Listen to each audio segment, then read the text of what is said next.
The efforts to kick Donald Trump off of the 2024 ballot have increased to multiple states throughout the United States. We have Colorado. I believe we have one going in Michigan. We've got several other states working on this. And essentially, they're trying to say that the 14th Amendment, specifically Section 3, the insurrection clause, prevents Donald Trump from being able to be on the ballot, legally speaking. And that brings me to our next question. Our question comes from YouTube community member Rex Lucus 5873, who asks, how much power do states have to run their elections? I mean, if a state decides that Trump is ineligible under Amendment 14, Section 3, do they have the power to keep him off the ballot without Supreme Court interference? No. Like, technically, yes, but also no.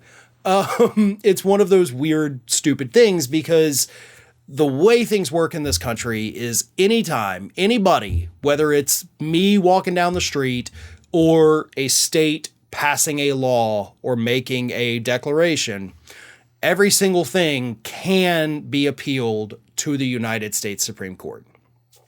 And once the Supreme Court makes their decision, there is literally nothing we can do.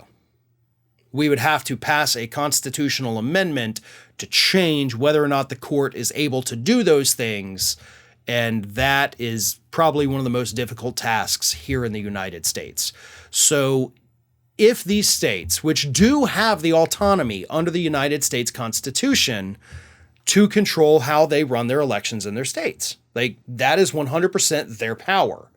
So yes, they would, under the Constitution, have the authority to bar an individual like Donald Trump from being on their state ballot, right? It's our state. We make the decisions. I can do this.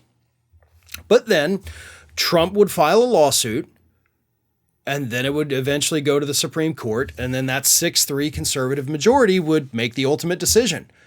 So the question is, how would the Supreme Court rule? Again, we got a 6-3 conservative majority.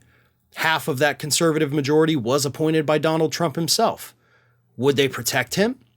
Would they let him twist in the wind and fall by the wayside? We don't know. I mean, we can obviously assume, which I think a lot of us do, that they would vote to protect Donald Trump. But at the same time, there are no guarantees because they know their jobs are technically not in danger, right? I mean, they don't have to protect Trump. Yes, he put him there, but he can't punish him. You know, if you want to put term limits on the Supreme Court, you actually have to have the constitutional amendment, which again, like, oh my God, is almost impossible to do. So the Supreme Court is sitting pretty, which is why a guy like Clarence Thomas can be as corrupt as he wants, and there's like literally nothing we can do. They are the top court of the land.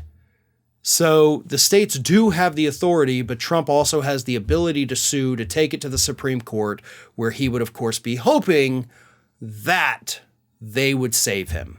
I can't say for certain that they would. I definitely see how they could rule against him.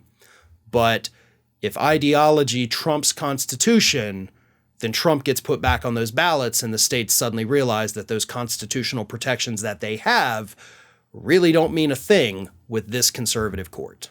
Hey everyone, this is Aspen. And did you know that for the low cost of $0 per day, you can subscribe to the Fair and Balanced YouTube channel? We also encourage you to like, comment, and share, but again, click that subscribe button and help Aspen not be so grumpy.